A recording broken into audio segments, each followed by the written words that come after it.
getting back to the point of the video, how did I get to where I'm at right now with my faith?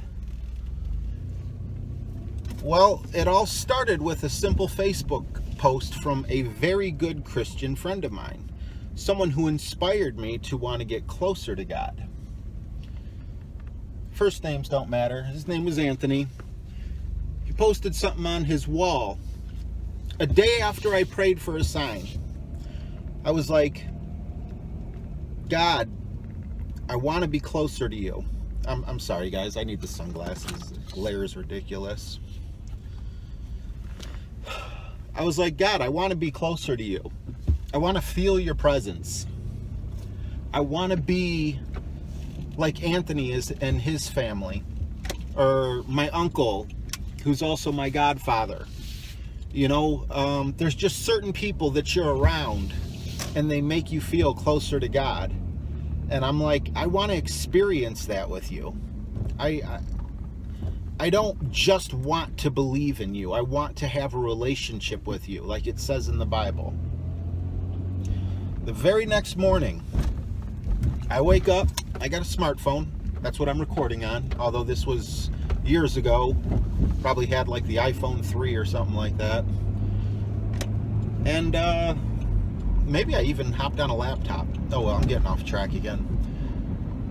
First thing I see in my news feed is a quote that this guy Anthony puts in his, posted.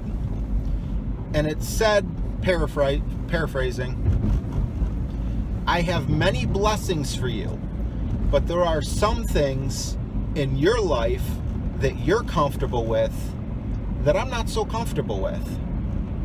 It was the first thing I saw. Am I calling this a miracle? Am I seeing Jesus in tree bark?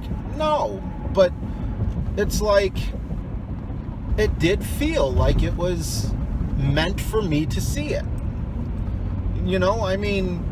If you have hundreds of friends on Facebook, so many different ones could pop up, but that was the first one. And it really made me think. Everywhere I went, people told me I was a great guy, oh, you're a good Christian, blah, blah, blah. Because prior to this prayer, I was seeking. I just wasn't seeking, in a way that was fruitful for myself. I'd talk about them.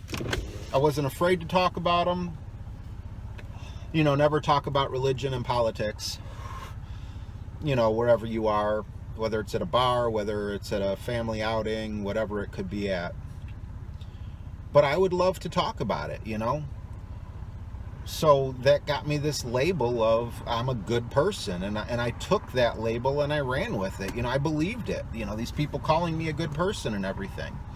So it made me reflect on my life. What could be in my life that's hindering my blessings from God?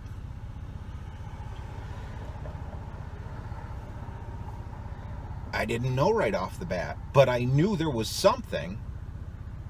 Because if you believe you are without sin, you're a liar and the truth isn't in you. So I started thinking about the way that I treat, certain people in my life every day, whether it be, a niece, a nephew, your children, bosses. And I was being falsely accused of being a good person. I wasn't an unsafe person, I had morals and everything, but there's some rotten things, that I've done and said to people. I was really hard on my nephew. I don't know why, but I was convicted over it. That was one thing that really, and when I say I was hard on him, I've never beat a kid and wouldn't.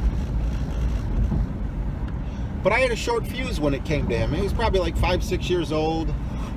I got a little car collection of 124 scale cars. I'm really into cars and stuff. And, I'd had them displayed in my bedroom. And, we live in a duplex. He'd come downstairs and, you know, we would take the cars off of their proper spots and crash them into each other. What 5-year-old wouldn't, you know? But for me, I don't want to say I lost it, but, you know, I had no patience for him. And I realized this because of the conviction. So I protected my cars a little bit better. You know, they're behind glass now. And every time I felt like my nephew needed to be corrected, I would take a deep breath. I would think about how I was going to say, you need to do this or you need to do that. And I would think about it for a few minutes and see how I would respond to that, you know, growing up.